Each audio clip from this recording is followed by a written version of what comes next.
আসসালামু আলাইকুম রহমতুল্লাহ। প্রিয় ভাই ও বোনেরা, আশা করি আপনারা ভালো আছেন। আলহামদুলিল্লাহ, আমিও ভালো আছি।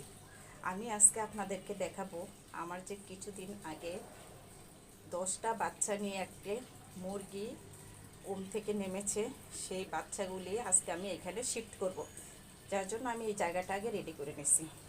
প্রথমে আমার বারান্দাটা পরিষ্কার করে এখানে বালি ছড়িয়ে দিয়ে রাখছি এবং মুরগির বাচ্চাগুলি এবং বড় মুরগি দুটেই বালি অথবা ছাই দিয়ে গোসল করে শরীরটাকে পরিষ্কার করে, তাই আমি আগে থেকে বালি ছড়িয়ে রাখছি। ভাই ও বোনেরা, দেখেন আমার 25 দিনের মুরগির বাচ্চা খুব চঞ্চল হয়ে গেছে। মা মুরগিটাকে আমি আমার বড় খামার করে রেখে এসেছি। এখন এই ছোট বাচ্চাগুলিকে আমি আমার বারান্দায় শিফট করব।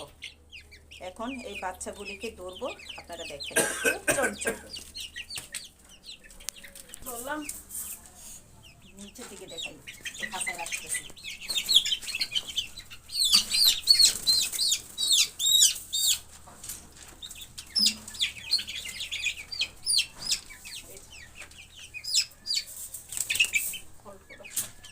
আলহামদুলিল্লাহ, আমার এখানে মোট 9টা বাচ্চা আছে। সবগুলি বাচ্চা ধরা হয়ে গেছে। এখন আমি নিয়ে যাব বারান্দায় ছাড়ার জন্য। আমি আমার বারান্দায় বাচ্চাগুলি এক এক করে ছেড়ে দিচ্ছি। আপনি বেরোবো।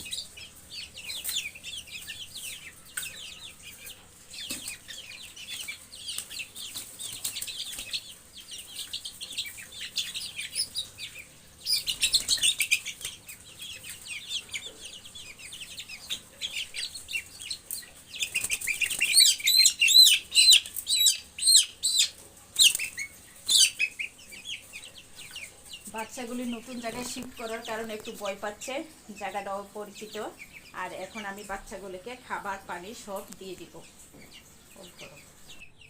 আমি এখন বাচ্চা মুরগিগুলোকে নারিশের লেন অন নারিশের সোনালি ফিড খেতে দিচ্ছি।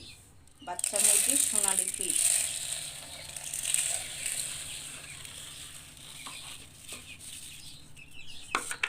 এই খাবারটা আমি বাচ্চার বয়স 35 দিন হওয়ার আগ পর্যন্ত দিব।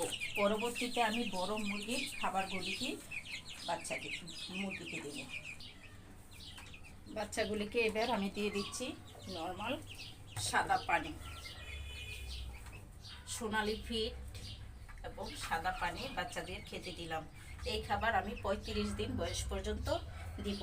আপনাদের যদি এই ভিডিওটা ভালো লেগে থাকে তাহলে লাইক, কমেন্ট এবং শেয়ার করে দেবেন।